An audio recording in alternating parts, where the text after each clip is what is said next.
एक बूढ़ी माँ की दर्द भरी कहानी। 3 साल हो चुके थे बेटे को अपना घर छोड़कर विदेश में बसे हुए। इन 3 सालों में बूढ़ी माँ और ज्यादा बूढ़ी हो गई थी। 75 वर्ष की उम्र में सुलोचना देवी की याददाश्त काफी कमजोर होती जा रही थी। उन्हें रोजमर्रा की चीजें याद न रहती, लेकिन जो उन्हें हमेशा याद रहता था वह उनका बेटा था। दिन हो या रात, एक पल भी ऐसा न होता जब उन्हें अपने बेटे की याद न आती।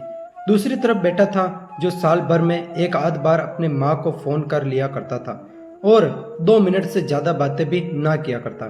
फिर भी यह बूढ़ी माँ टकटकी लगाए अपने बेटे का इंतजार करती रहती थी। एक दिन बेटे का विदेश से फोन आया।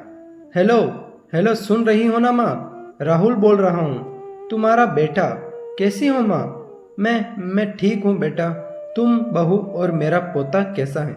माँ ने पूछा। सब अच्छे हैं माँ। मैं अगले हफ्ते गांव आ रहा हूँ माँ, तुम्हें लेने। अब हम सब साथ में ही लंदन में रहेंगे माँ। तुम्हारी बहू कह रही थी माँ को यहाँ पर लेकर आओ, बेचारी अकेली वहाँ पर परेशान होती होगी। बेटे ने कहा। माँ की बूढ़ी सूखी आंखें आंसुओं से भीग गई। उसके कमजोर शरीर से नस नस में खुशी की लहर दौड़ गई। बेटे और बहू का अपने प्रति प्रेम देखकर माँ का मन खुशी से भर गया। बेटे ने आगे कहा, माँ तैयार रहना माँ, मुझे ज्यादा दिन छुट्टियां नहीं हैं। जिस से जितने पैसे लेने हैं लेकर रखना। तब तक मैं प्रॉपर्टी डीलर से बात कर लेता हूँ घर के लिए। घर के लिए? माँ ने पूछा। हाँ माँ, गांव का घर हमें बेच देना पड़ेगा।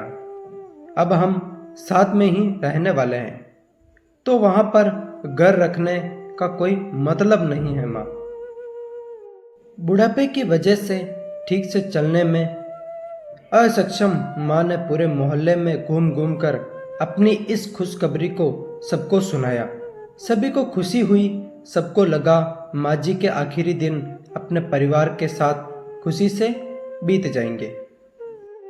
घर वापस आकर माँ ने अपने घर के कोने कोने को देखे, जैसा वह अपने दूसरे बेटे को देख रही हो। देखे भी क्यों ना, उस घर को अपने बेटे से कम थोड़ी समझा था। अपने पति के साथ 40 साल यहीं तो बिताए थे, लेकिन अब मजबूर थी बुढ़ापे के आखिरी साल बेटे और बहू के साथ बिताना चाहती थी। दिल पर पत्थर रखकर घर बेचने के लिए माँ तैयार हो गई।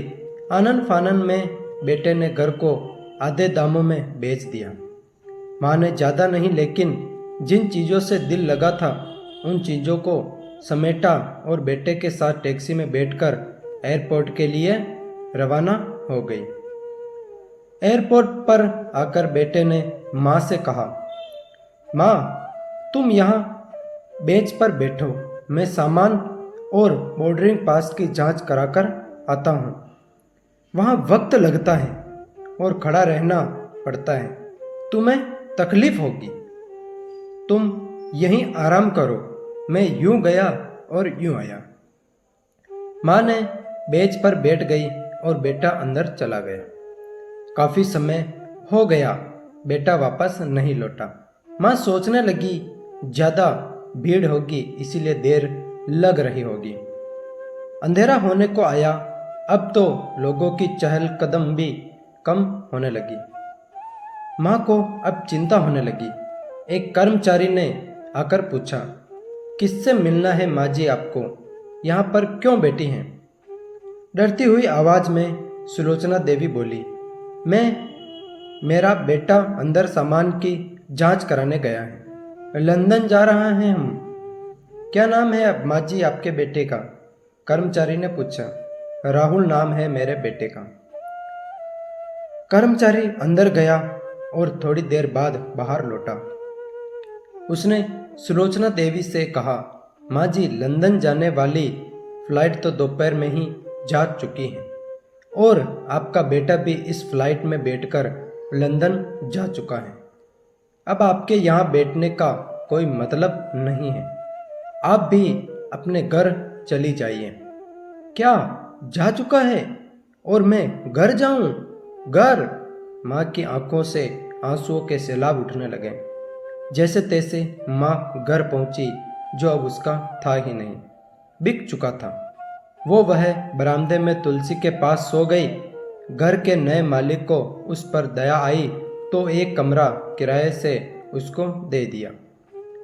पेंशन के पैसों से खाना और किराए का बंदोबस्त हो जाता था।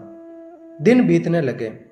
कुछ दिनों बाद घर के नए मालिक ने सुलोचना देवी से कहा, माँ जी, आप अपने रिश्तेदारों के यहाँ पर जाकर क्यों नहीं रह सकती? इस उम्र में आपके लिए वहीं अच्छा होगा। अच्छा तो होगा, लेकिन अगर मेरा बेटा वापस आया तो उसका ख्याल कौन रखेगा? मेरा बेटा बहुत भोला है, उसे अपना ख्याल रखना बिल्कुल नहीं आता है। मैं कहीं नहीं जाऊंगी, क्या पता कब उसे मेरी ज़रूरत पड़ जाए, माँ ने कहा। दोस्तों, सच बता रहा हूँ, माँ की ऐसे बातें सुनकर मेरी आंखों में आंसू आ गए। किसी ने सच ही कहा है, पूत कपूत हो सकता है लेकिन माता कभी कुमात नहीं होती। दोस्तों, आप सभी से हाथ जोड़कर विनती करता हूँ, अपने माता पिता की जितनी हो सके सेवा करना, उनके साथ कभी बुरा बर्ताव मत करना। अगर आपको यह कहानी, एक बूढ़ी माँ की दर्द भरी कहानी पसंद आई होगी, अगर कहानी पसंद आई हो तो इसे शेयर करना बिल्कुल ना भूलें। और मिलता है नेक्स्ट वीडियो में, तब तक के लिए जय हिंद, जय भारत।